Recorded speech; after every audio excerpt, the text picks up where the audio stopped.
Audio test, test, test. We'll be live in 2 minutes.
What's up, everybody?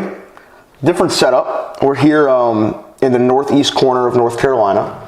Masercola, Webb, Wellman. We actually we don't get Webb in the corner today. We get full frontal center. Full Webb. frontal's tough. That's a tough thing to say. And you're right here. Yeah, true. So we're here in the Outer Banks for Good Guys versus Cancer. Anything you want to tell anybody real quick before we kind of get into the main thing we're going to talk about the event, any changes that might have happened with it? Yeah, so for Good Guys, we originally had Prolific Prep in the event. A lot has happened since the week of Thanksgiving. Prolific Prep was not interested in playing the matchups we had for them as we had them. They did want to play in the event, but they kind of needed it done in a way that didn't work for us. And we'll get into the details of that. But Prolific Prep is not playing in the Good Guys versus Cancer. We decided to back off of that. We have an amazing event with or without them. I think the energy will be where we need it in this situation, and the matchups. We don't want blowouts of any kind. And unfortunately, the teams that they were willing to play, there would have been no close games. Yeah. And that's no disrespect to anybody. They're good. They're super good. And, and the reason they won't play them is there's a lot behind it, and I'm not really interested in unpackaging all that. The reality is we couldn't make it work.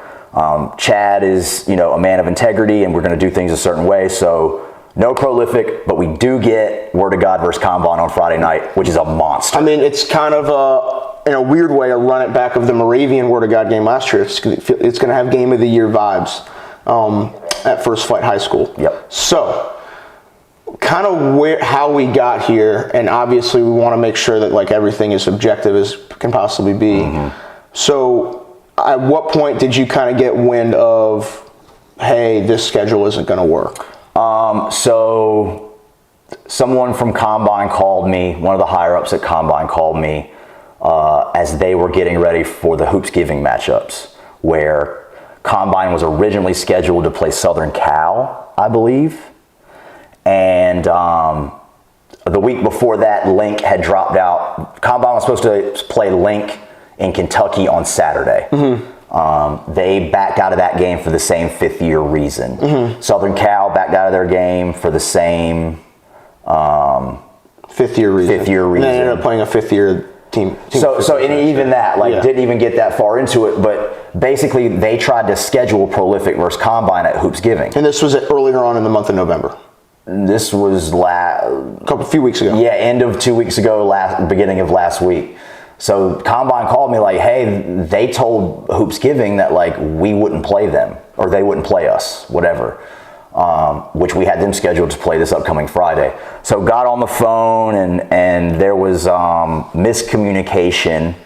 And again, I don't even want to there was miscommunication between what me and the coach had talked about and what the ownership was aware of at Prolific.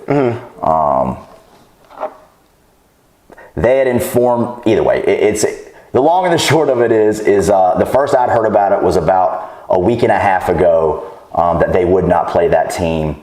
I have no problem with them, who they will or won't play. It's the timing. None of this was brought up to us before we scheduled them and booked their travel. So everything basically that you learned about this situation where an issue could arise was after travel arrangements and stuff like that. Way after. Yeah. Yeah.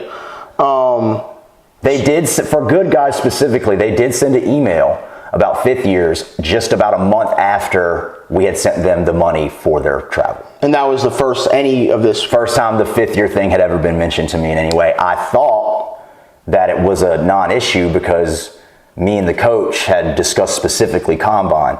But again, there was miscommunication between the coach and the directors, the ownership there, and that's where kind of everything fell apart. They wanted us to change a bunch of stuff in the event that ultimately, would have serviced what they needed, but would have put other teams in bad situations, including the host school, which is the whole reason we're here in the first place. And I think one other thing to note about this event is that the cause that it's for. Right. It is 100% a charity event. It is a charity event. Yeah. For cancer research and development.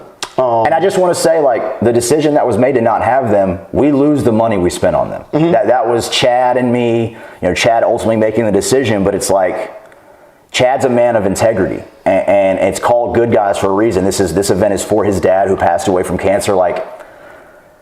It doesn't matter the details of how we got here. We're here and it couldn't be fixed. I think it could be fixed, but it wasn't, it wasn't possible to happen. And again, we still, as of today, Prolific is still in the John Wall, mm-hmm. and we're navigating, getting that figured out, and I ultimately think we will. Mm-hmm. And that'll alleviate all the drama that has occurred on Twitter, which we had nothing to do with. Yeah. That was, Hoops Giving is what sparked all the Twitter stuff, yes. Right? So, and us changing the schedule publicly for Good Guys. Yep, those are the two things. That's what caused everyone online to freak out. The reality is if things get figured out for the Wall, all of that gets alleviated. As long as everyone wins their games, the teams that they want, everyone that wants everyone to play, that will happen. Yeah. It just couldn't happen that quickly this weekend because of how quickly it all fell apart. And again, anyone who knows anything about basketball, having Prolific play First Flight it's tough. The dumbest thing that we could do. I got beat a lot once in high school, and it made me question playing the game. Why would we have the host school, who is a talented team but way underskilled, versus a national top 25? National top 5. Yeah, whatever. Yeah, play in front of their entire community.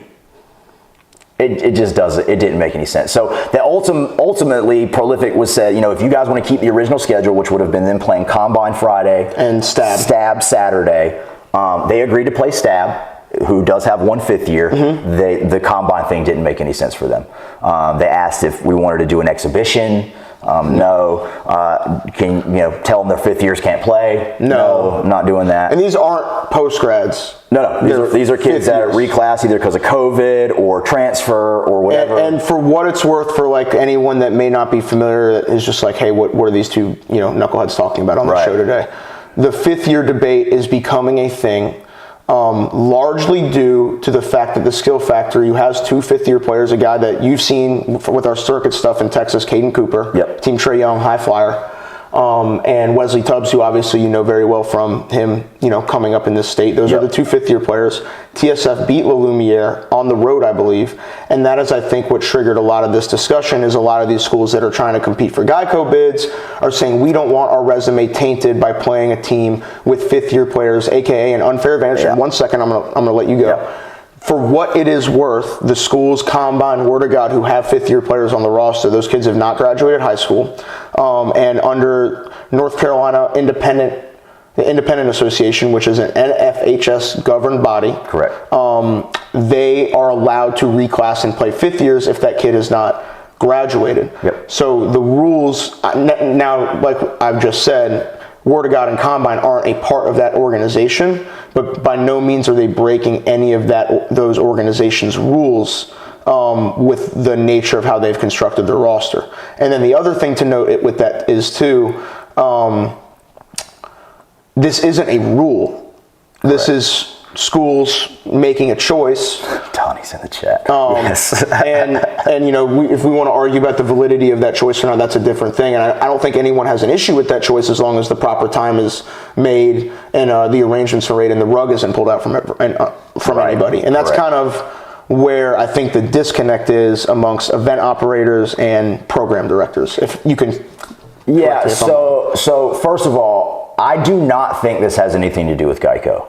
I think these teams want to get into the NIBC. Well, and they're concerned. Not I think that has been said. We know that. That has been but said there's no NIBC rule about that. Right. What has been said is playing teams with fifth years will, in terms of legitimacy of your program, it could affect that. I don't agree with that, but that's another thing. Oak Hill plays Bull City Prep right. Here's the thing. That's no knock on Bull City Prep, but they have fifth years. Teams having that as a policy. I'm not interested in playing fifth years. We have two teams that can't. It's not even fifth years. They can't play any school without an association. Exactly, and that's the thing. We made it work with them.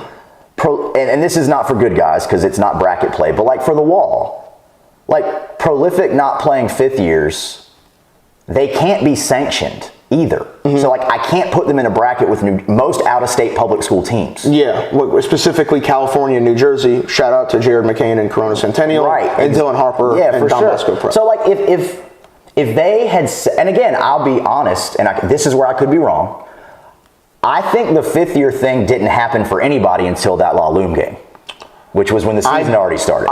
I'd have to look at the date of the La Lu game and kind of all this stuff. But my point is when we were that's when it really started. I don't think they withheld this information from us when we invited them. Mm-hmm. I think that this decision was made after they had already been invited and paid for. Mm-hmm. So my stance is if I had known that, for good guys, we probably could have figured it out. I could have found opponents, invited them with the understanding you're going to play Prolific, mm-hmm. right? Probably could have figured that out. The wall, if you can't be sanctioned and you won't play fifth years, it's not personal. No one can play. There's nothing we can do. You're just out in that regard.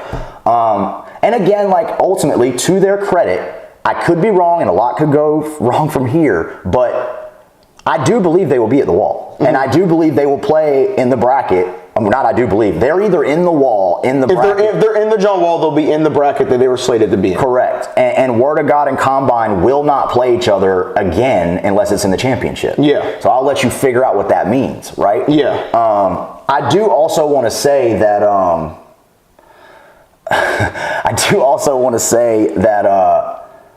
if this was up to Ryan Bernardi, strictly Ryan Bernardi, who I'm going to leave my personal stuff aside from what's happened because I want to be I'm an honest person, right? Mm-hmm.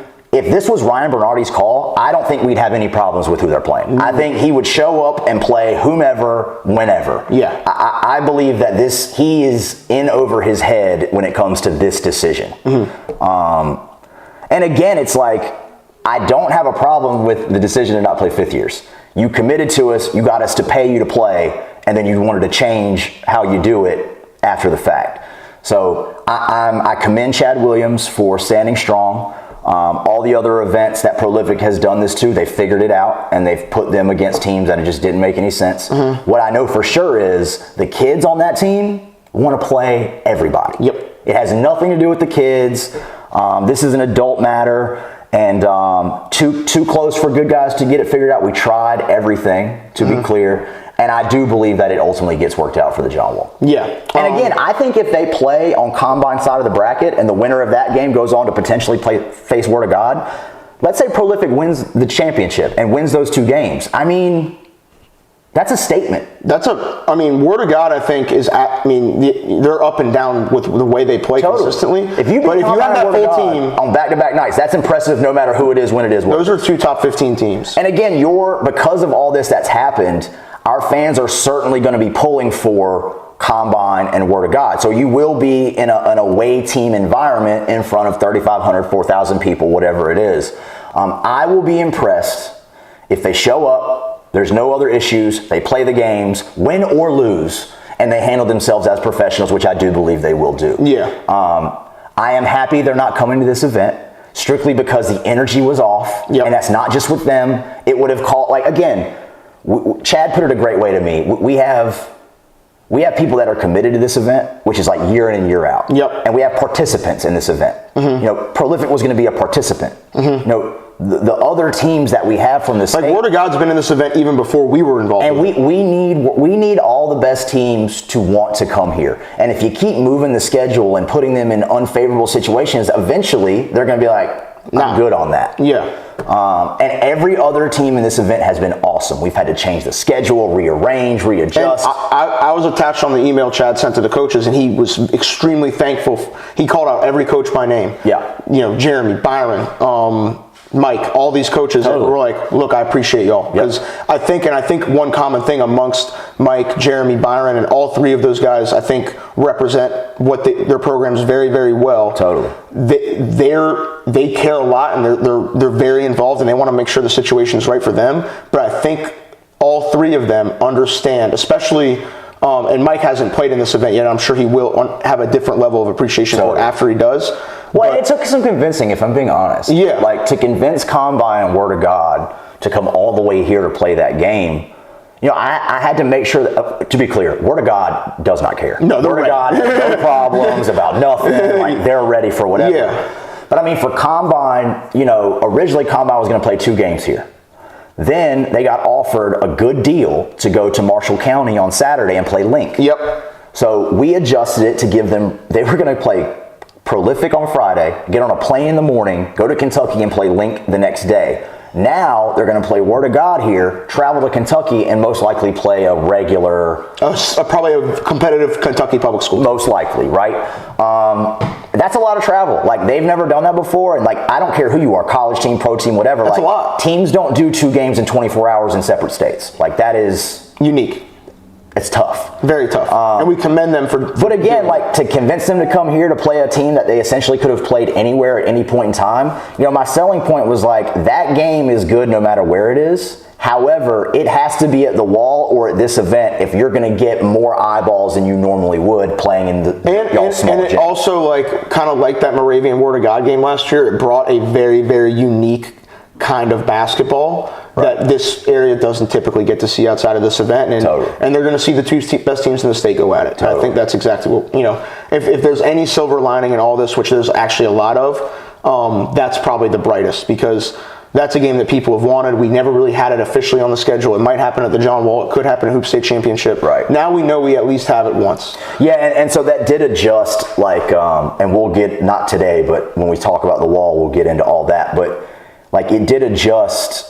Most likely I'd have had those teams play in the semifinals at the Wall. Yeah. And the winner of that to play. Assuming they were both competitive. And this again is just like, the thing about the Wall is after the first round, it's 50-50, buddy. Like and even in a lot of, especially the other bracket, a lot of games are 50-50 from the get-go. There are teams that have legitimate chances to win the championship that will lose in the first round. Totally. Like, you know, for everyone to win, and again, anyone could lose or win or whatever, but for Word of God to get there, they're going to have to go through Winston-Salem Christian at some point. That's not easy. No. Right. So, because of that, like, if Combine and Word of God play again, it will be for a championship, whether it's the John Wall Championship or the Hoop State Championship. Like, this will be the only time that they're scheduled to play outside of bracket play. Yeah. And I think that matters. Like, that's important. Even though teams in the same conference play each other 3 times a year all the time. Like, it's I remember Millbrook and Leesville, Carter's last year, that they played 4 times. So if we're talking storyline, what would be beautiful is a close game on Friday. Doesn't matter who wins. Like, okay, I'll give you my best case scenario, right? Close game Friday, Combine wins. Right? Combine Prolific, tight one, Combine stretches it out and wins. Word of God versus Combine in the championship, Word of God wins. Defends Raleigh. Yep. And then Hoop State Championship, rubber match, let's see who's the best. Season series is split. Correct. Yeah. If we're talking storyline. Yeah. The other thing, too, that I want to say with the 2 events that we're talking about is, like, other events and how they have to do things. I totally understand why certain events want to hold on to them and figure it out, right? Like, that's a big financial hit. We're fortunate here at Good Guys that Chad has tons of community support with sponsors and endorsements and whatever else. So, like, he was okay with letting that go. Even for the Wall, for that scale, like, I would rather figure it out than drop them. But what we're not going to do is jeopardize our relationships with other teams and bend the knee and the community for something that ultimately it's not on us. Yeah. And I don't care who wants to argue what. Yeah. It's not on us. Yeah. So we're adjusting. It's not been a fun week for me, but this is my job, and this is part of the deal. And honestly, this is what I'm good at. I'm good at, like, you throw me a curveball, I'll figure it out. Yeah, So, and you will have a good weekend, I'd imagine. now, I'm much more excited about now. Yeah. Just the event in general. And I would have been excited if they had showed up and played their original schedule. Like, I would have been excited for that too. This is just, we know exactly what to expect now for this weekend. And as soon as things are signed and finalized for the wall, same thing. I think that a lot of the animosity that existed on Twitter, once they see the brackets and everyone sees what it is, and that Prolific agreed to do that, like, I think we're just there to play basketball at that point. Yeah. I will ask you, what did you think when you saw Petrified Prep? I mean, it's cute. I laughed. Yeah, I mean, it's cute. Twitter was interesting. I think it was Saturday or Friday. I don't remember. I don't, like, when it comes to that kind of stuff, like... And you had to deal with it way more directly than I did. Well, it got thrown on me. Yeah. Like, they thought that I was feeding people information. Yeah, no. So they could be... Like, dude, that's not what I do. No. And, I mean, they don't know me, so it is... But, like, if I have something to say to you, I'm going to say it to you directly. Your greatest strength is your greatest weakness. I do. Maybe. But, yeah, like, if I have the opportunity to say it to your face, I'll do that. But at the very least, we're having a phone call. Like, that's just who I am. I'm not texting you stuff. I'm definitely not going online, and I'm definitely not telling other people to start doing stuff. You know what I mean? Like, that's not how it works. So it's been entertaining. It's been interesting. Glad it's behind us for now, at least. It's not behind us for now. Well, I feel a lot better. Good Guys we're good to go with Good Guys. Yeah. The schedule for Good Guys and all the updates will be out by the end of today. Jack's updating the graphic for us now. Yeah, shout out to Jack. Just weathering the storm. Jack's been updating schedules like a maniac. But yeah, schedule will be out today for all this. And then again, like, once we get everything finalized for the wall, we'll have another show and we'll pick a day and we'll do it. And we'll even let people call in and kind of give their opinion. Well, Willie Gaskin says 10 out of 10 man bun, which is... oh, thanks, Willie. But yeah, like, I don't want to bash anyone. I needed that today. And again, like, I want to be clear. I think a lot of people are blaming Ryan Bernardi for ducking smoke. I don't like the way he's handled this. I do believe if he was able to make the rules and do what he wanted to do, he'd be playing Combine this Friday, Stab on Saturday, and he'd be back for the wall to play whoever he was scheduled to play. I wholeheartedly agree with that with you too. I think we're good for today, right? For that, yeah, let's move on so I don't get in trouble. I've done good so far. You've done really good. I've gotten some funny text messages. I'm sure. Yeah. I'm sure. Any notable figures? No, we're going to leave that alone. Okay. But yeah, let's move on to something that's equally as interesting to me that I think probably a lot of people don't know about. Tell me what this ref strike thing is. All right. Give me a little breaking news beat. Will Mondin said print the shirts. A deeply entrenched source in the North Carolina basketball referee group. I also got confirmation of this from a separate random source that had no idea that Miles had heard what he had heard. Yeah. The refs are striking. North Carolina high school referees. Yeah, I don't know if it's public and private, but I know it's at least public. The referees, due to a bunch of different things, and frankly, when heard from the referee side, it made sense. Underpaid, disrespected, undervalued. Too many things you have to do to become certified compared to other states. Not paid enough. You get paid less if you do 2 games. In reality, you probably should get paid more. Right. There will be a 2-week strike going on, I want to say early January. Right. They've tried to set it up so it's early conference play. I do not know if this is going to get resolved. I do not know. Well, the assumption is the reason they're waiting till January is hoping that it gets figured out between now and then. Enough time to negotiate. I think we are the first people making this public. I was basically told, you do what you want with this, and I've been sitting on it now for a couple weeks. Yeah, we were going to have this conversation last week, actually, before I got sick. Yeah. So what to make of that, I don't really know. I know it's going to be really tough for a lot of schools to get officials if this does happen, and there will be games canceled. Yep. And as much shit as we give refs, and even Simmons and I are guilty of it on the broadcast sometimes. I'm not a big fan of referees, but I do understand. I empathize. I wholeheartedly do, because their job is extremely difficult, and it's a thankless job. Yeah. No one says good job. You only get the shit. And the nature of where we're going as a society is it's getting harder for them with the way people treat them. Totally. You saw that clip of the dude in Chicago, the referee in Chicago? Refereeing with a holster, a gun on his waist. Really? Yeah. In Chicago? Yeah. O-Block? Dude, everyone there seemed completely fine with it.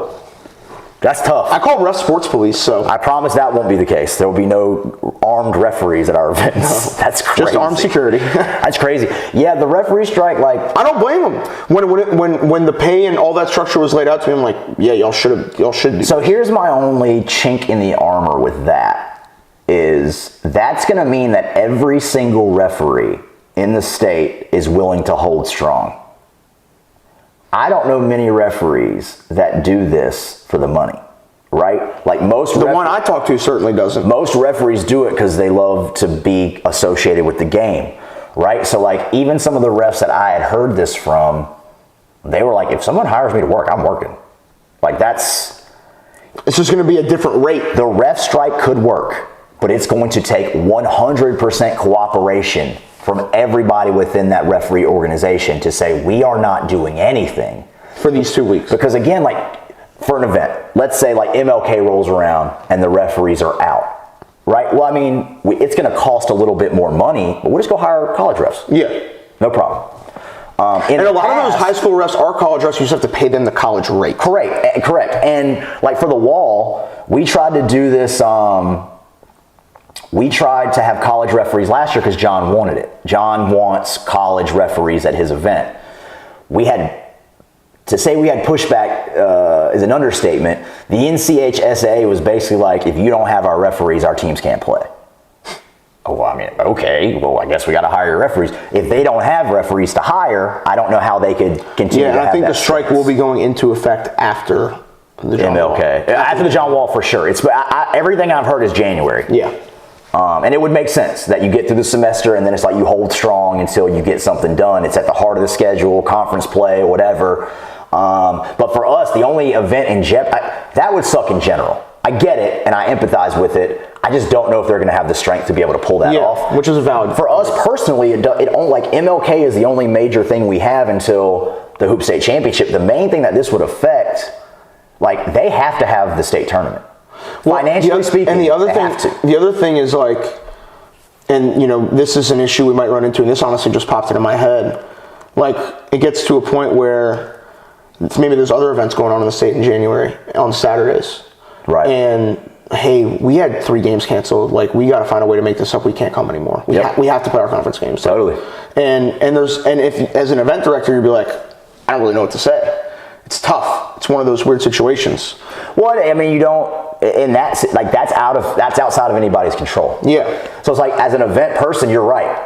You want to try to figure out whatever. But ultimately, if it's outside of the school's control, and they're just trying to do what they've got to do to survive, is what it is. Yeah. I mean, again, nobody loves the situation. Most event coordinators are not not to toot our own horn, but I've been doing this for a minute.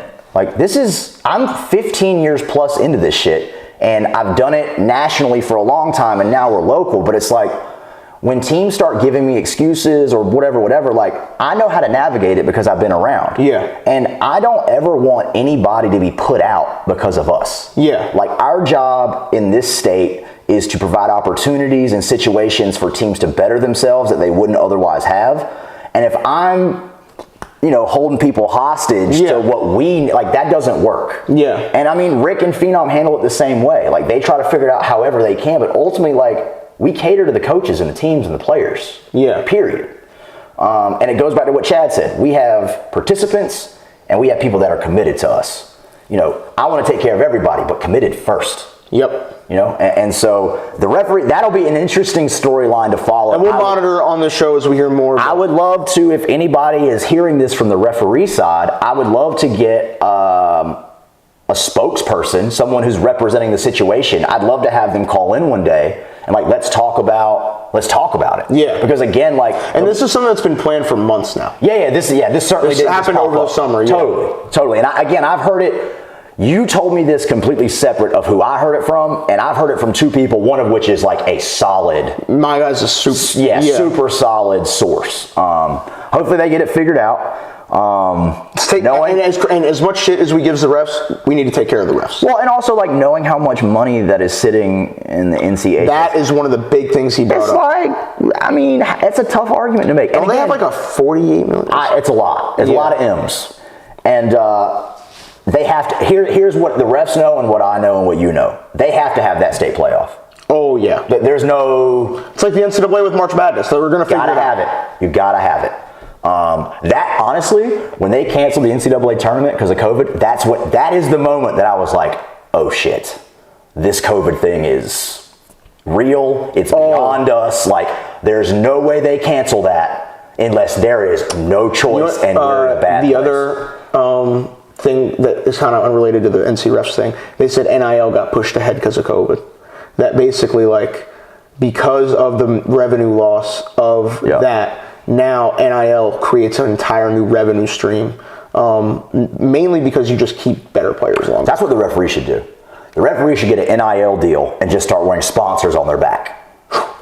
Y'all, you're welcome. That's free advice. Y'all can have that. Yeah. But yeah, that's one thing they could do. Man, should we talk about Paul McNeil? Yeah, yep. Paul McNeil came home. He's back. He's back home. Heard it was as simple as, I don't want to speak for anybody, and if anyone wants to correct me, missed home. Was kind of in a situation where he was not feeling himself and felt like he needed to come back home. Yeah, I've asked a lot of people, and it seems that simple. His mom, he wanted to come back. His mom wanted him to come back. And I mean, again, like, I want to be clear. There's benefits of going to a school like that for him, but also like, with where he is in the Garner Road program and what we have in the state locally and how talented he is, he doesn't need that. No, I'm not saying there's not benefits. Yeah. I just mean like the schools that are going to recruit him are going to recruit him in the summertime, regardless of where he plays his high school basketball. I think the biggest thing for Paul is, and Paul didn't have the best summer. Sure. I think for Paul, as long as he continues to keep his points of emphasis on developing the handle, developing his overall athleticism, and kind of becoming a more well-rounded player. I just want to see him be a little bit more aggressive. Yeah. But I wanted the same thing out of TJ Warren. He turned out just fine. Yeah. And I think for Paul, that's the biggest thing. And then, obviously, like, anytime you leave a school mid-season, regardless of what the reason is, there's going to be questions. And as long as you can find a way to answer those questions the best way you can, and time passes, you'll be fine. So, but definitely interesting. I actually kind of found it out. Corey Smith texted me a DM he got, and It was dead. That DM was spot on. And then I called Ryan and was like, "Hey, what's going on?" He's like, "I don't know." Yeah. And I had to get it figured out. Yeah, I mean, ultimately it was Phenom was able to confirm it because the coach let him know, like, hey, he's got to take his physical tomorrow, but like, he's back. Paul's back and he's playing. Yeah. I just think that for a kid like Paul, he can play wherever he wants. Like those kids, if you play for a shoe circuit AAU team, you can do whatever you want. And for what it's worth, also, like, this has really nothing to do with his on-court play prolific, because I think at the time that he left, he was leading them in scoring and shooting like 55% from three, and they were undefeated. They're still undefeated. So, also, and I mean, people might disagree with me on this, but going to Geico's is cool, right? And to ever win it would be unbelievable. If you ask me if I could pick between going and winning Geico's Nationals or winning a state championship with my hometown team, I'm taking state championship every single time, no matter what. Mm-hmm. The fans and the atmosphere playing at State or Chapel Hill, and you're with the people you grew up with. Like, I don't care how cool the TV thing is, whatever. Like, that winning a state championship in this state in that way, and in a lot of other states too, like, it's an experience you cannot duplicate. No. I don't care what the situation is. And I wonder, thinking back, I wonder if there's anyone that, I'm sure there has, that has went and achieved the mountaintop at both. Like, hey, junior year, won a state. It's a good question. I doubt it, but I'd like to know that. And if you do win it your junior year, it probably does open the door to make you more likely to say, hey, all right, let's give this national thing a try. True. The only time that really traditional schools play in that event, though, right, is if they lose other schools. Right. In what, Geico? Like, yeah, usually Geico is the prep. It usually is, but they open the field to 12, so it's basically like the top of the NIBC schools, and then like I remember the best of the rest. Because I remember the COVID year, that was the year Dorman had a mob. Yep. Like a mob. They had PJ Hall, Miles Tate, and then it got canceled, and they're actually going to move it to Dorman and play it there because of the COVID restrictions, and then it just ended up not happening. So, but yeah, Paul McNeil, I don't think that was on the topic list, but figured we'd touch on it real quick. And for sure. We already talked about Prolific, but yeah. And for the record, we tried to get Richmond here Saturday. And they tried to. They got a game Friday. It's too far. Like, it didn't make any sense. But Paul McNeil, with too late for them this year. If he stays there next year, we'll have Richmond Senior and a whole bunch of stuff. Yeah, for sure. And we would have had him this year if he was there. And again, I'm not, anything could happen with the wall. If the thing with Prolific ends up not working out for some reason, I mean, there's a good chance that Richmond Senior takes that place. I have another team I'm just gonna. Yeah, I know you can't say it. You can't say it. They're so good, though. Either way, though, I'd prefer to keep it the way we have it, and let's just roll with it. The next topic it says Bobby Bahamas, and that's because of Bob Pettiford's game winner. But really, just kind of talking about Thanksgiving week basketball. Overall, the Bahamas, and Max was there, and Terquavion and NC State, and it was fun to watch. Everything is overshadowed to me by watching Bob hit that shot. No, it was crazy. There's a difference in kids we cover and kids we know. I'm a very private person. Bob's been to my house before. Yeah. Bob is a friend of ours. Bob is family to us. Yep. So to watch him hit that shot, honestly, probably haven't been that excited since watching John play UNC, or before that watching Anthony Atkinson hit that game winner at Barton. I was jacked. I was like, whoa! Ric Flair in this bitch. I was ready. Yeah. I saw it after the fact, and I was just walking around. I don't even remember. I think I was at Thanksgiving deal, and if y'all know anything about my Thanksgiving deal, you know how I was feeling at that point, and I was just like, whoa. Yeah.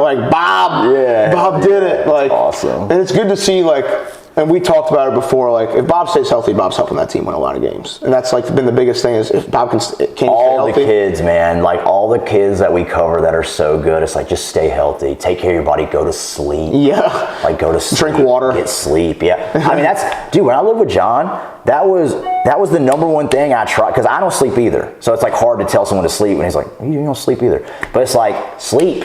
Sleep. Your body will recover. I think that's one thing that kids today with the phones, I'm sounding like an old man, but I need to take that. Give me 1 second. We'll be right back.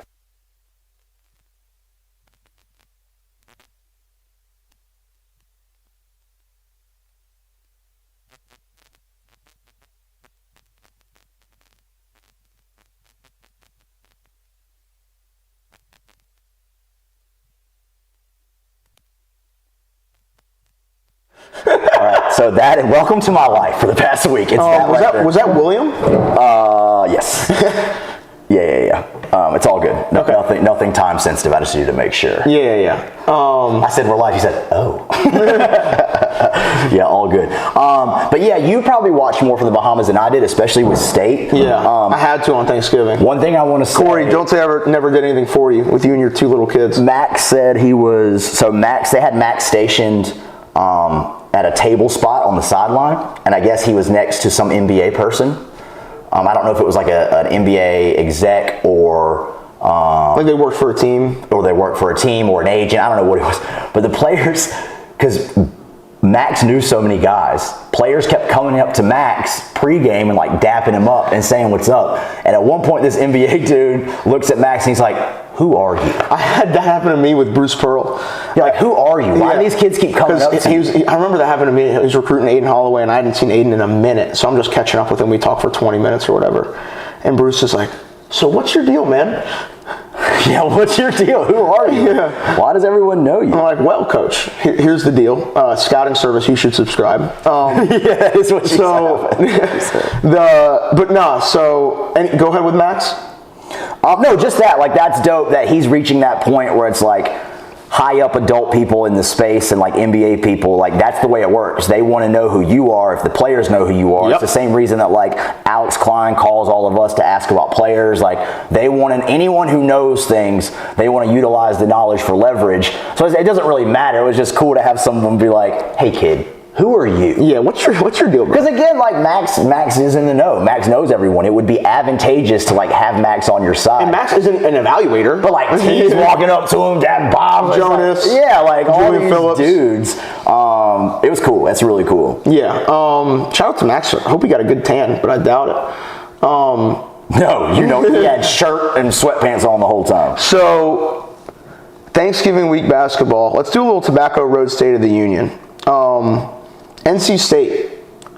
Did you watch any of the 3 games? Yeah, I watched all but the last one. So you watched Kansas and Dayton. Yeah. What do you, as someone that is not as obvious, I work with Pat Pride, I have to be tapped in with this NC State team.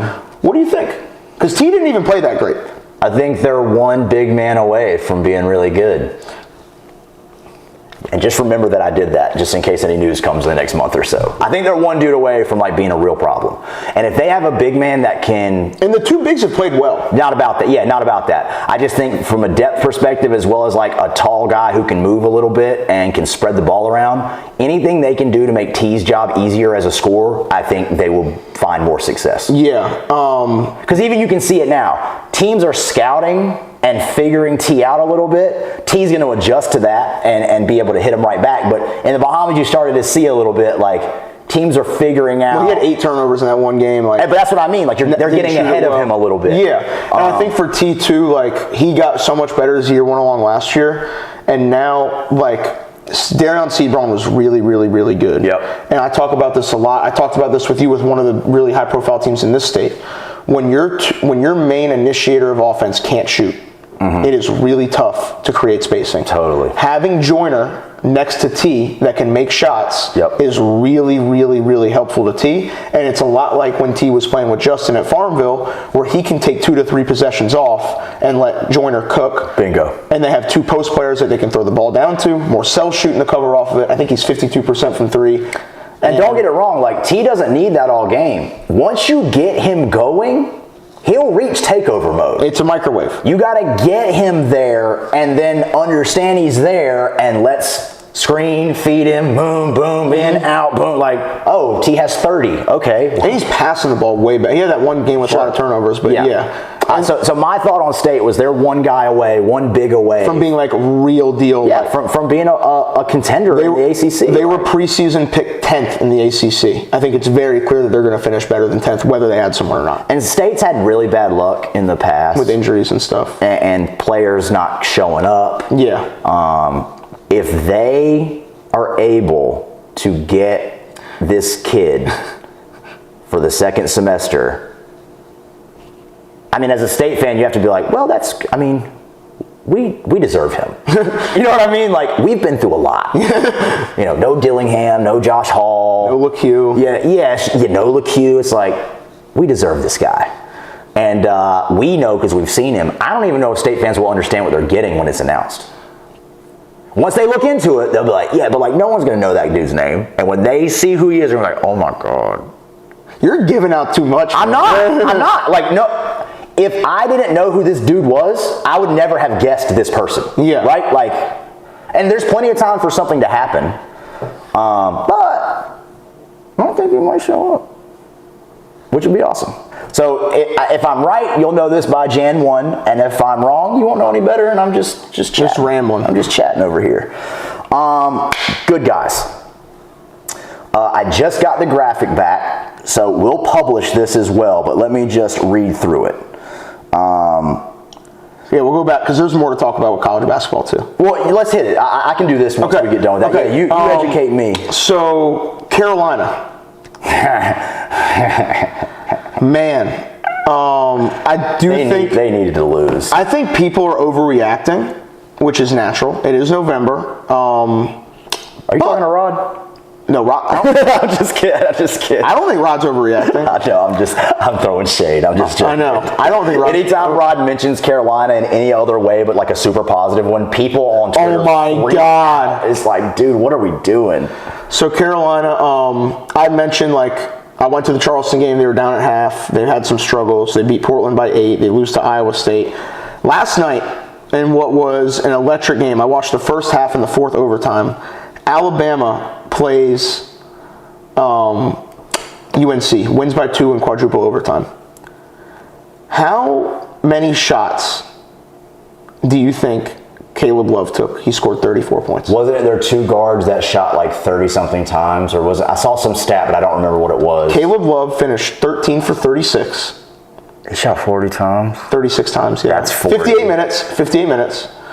Quadruple overtime. Quadruple overtime. How many of those shots were taken in overtime? I don't know. Yeah, I didn't ask like you would know that. I'd be interested to know how many of those shots came in regulation. That's a lot of shots. I don't care how much he played 58 of 60 minutes. RJ Davis played 50 of 60 minutes. He went 8 for 24. Alabama, Javon Quinterly, 8 for 26. Brandon Miller, 4 for 21. Alabama had 1 guy play over 50 minutes. Carolina had 3 guys play over 50 minutes. Most Carolina people I know were kind of on the same page where it's like this number 1 ranking thing is like kind of a curse right now. Well, and I have a few friends that went to Carolina, and I was talking to one of them, and like went to school there, or just like went to school there. Oh, okay. No, went to, like has a degree and all that stuff. Yeah. And I remember because she like loved Brady Manick. And I'm like, they're going to really miss him. Yep. Because Nance is good, but he's not Manick. He can't space it. Right. And the biggest problem that Hubert Davis is running himself into is the lack of willingness to develop the depth. Yep. Guys like Dontrez, Tyler Nickel, DeMarco Dunn, Justin McCoy, not playing with any sort of regularity. Like a game goes quadruple overtimes, Dontrez Styles plays 2 minutes. Which is weird.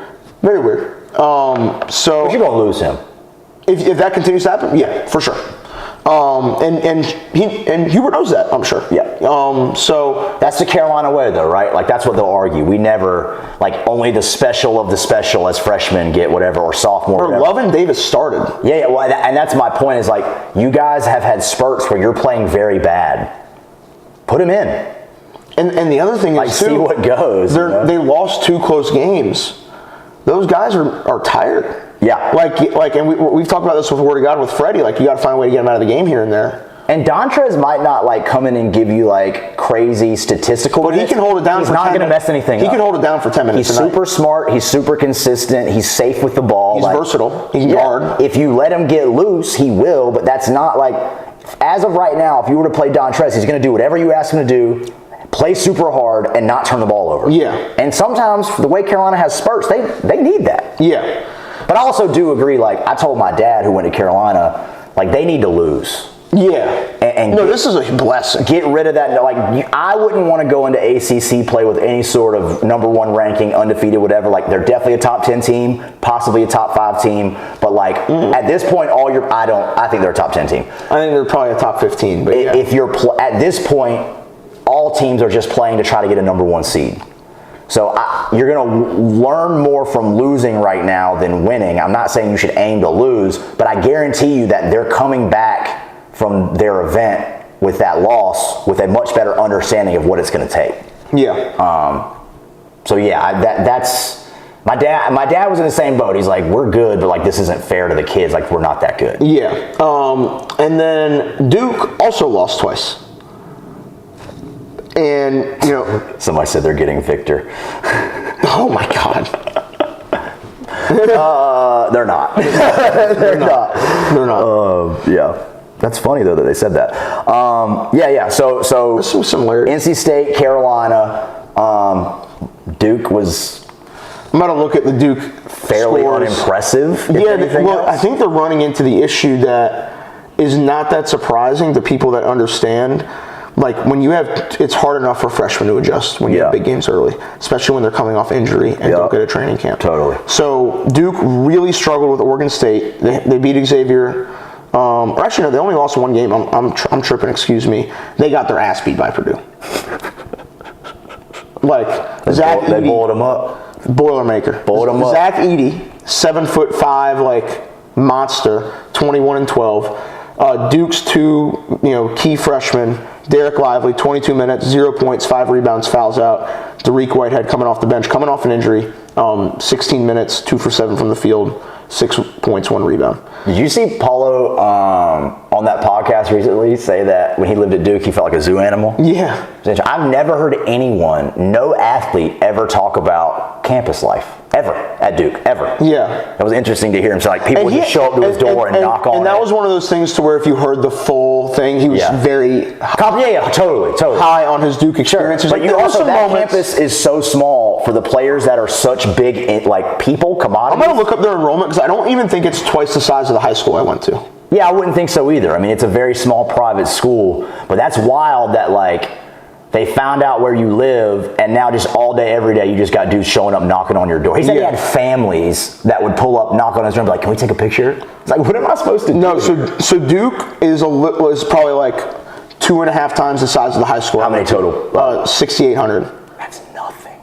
Nothing.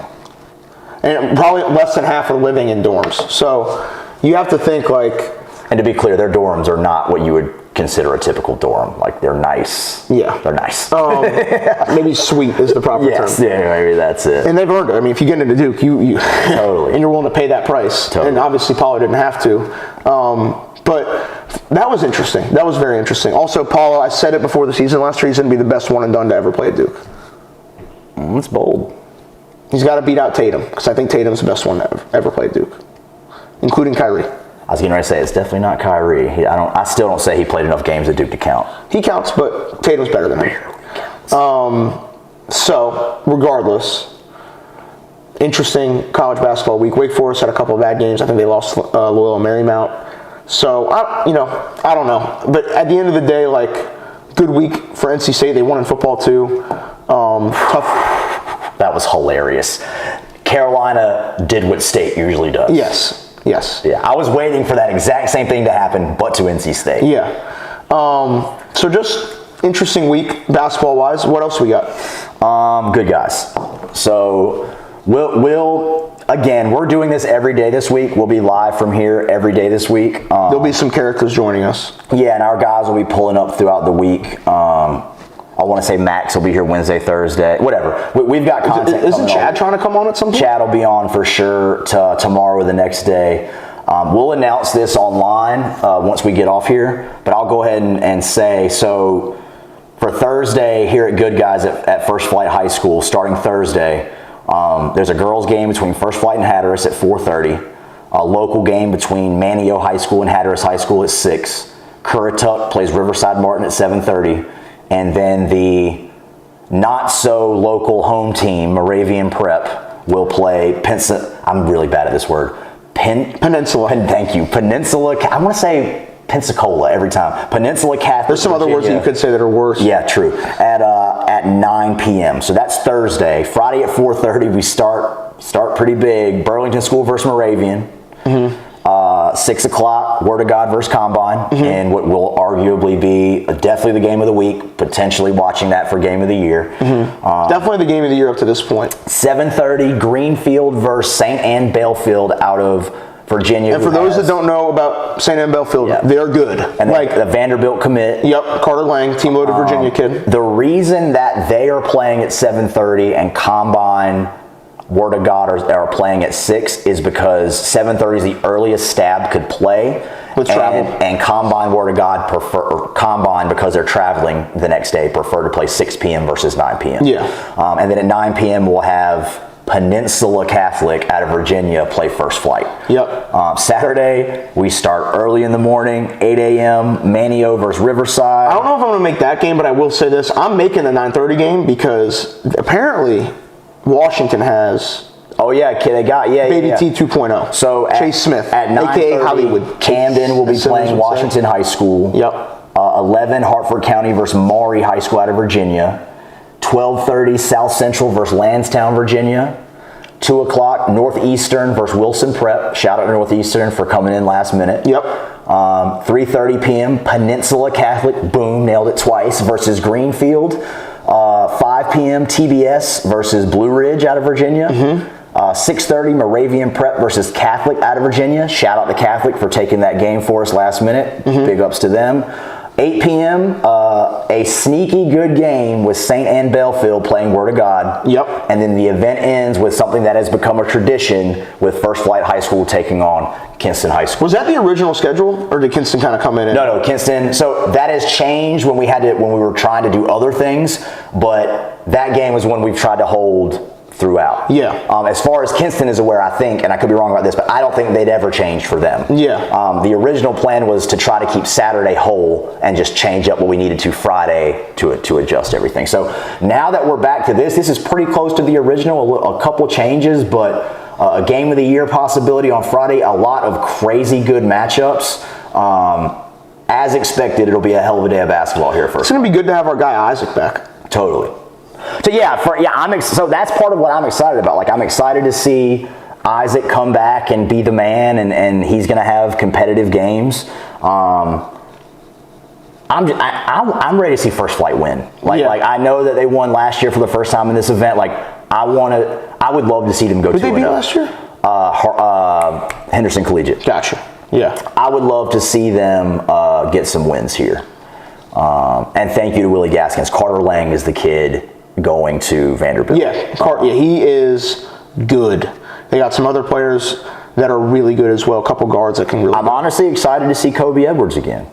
Yeah. After what we saw Saturday in Greenfield, he's going to have some real, if he can play well against the teams they're scheduled to play this weekend, the conversation around him goes to a different place. Mm-hmm. It's one of those weekends for Greenfield. And same for them. Like, you want to talk about good guys, Greenfield will play anyone, anytime, anywhere. Rob's down. So shout out to them. Again, we'll post that on Twitter later today. Maybe not Moravian in that gym, but everybody else. He played? He did. He did play him. I said maybe not again. Didn't go well. We asked, and he would have. Yeah, good. But yeah, it's another one of those things where it's like, Greenfield's a part of this every year. So they do us solids whenever we ask. We need to take care of the rest of our. Just to be echoed again, this event is about raising money for cancer. 100% of it. Like that, this is 100% about cancer research, and the reason it's so dope is, like, again, the whole community is behind this thing. Yeah. Like, the entire community is looking at this weekend, which is why we're here all week. Like, we don't want to just pop in, pop out. Like, I think this is the 5th total week I've spent in this community this year. It's the third or second or third for me this year. Yeah, so we're integrated in here, and they love us, and we love them, and we're glad that we could all get it worked out. This is all because of Chad Williams. 100% of this is for Chad. He's worked his ass off to make this work and get it to where it is. So I think we're blessed to be a part. No, 100%. This is, the John Wall obviously is a special thing for both me and you for different reasons, but this is one of the things, 3 or 4 things every year that we do that I circle on the calendar and can't wait. Well, even just from a monetary standpoint, this is officially the second highest priority for us as a business behind the John Wall. Yeah. And like I said, when I was talking to Combine about the Word of God thing, it's like, this is the second best event in the state behind the John Wall, which is one of the best events in the country. Yeah.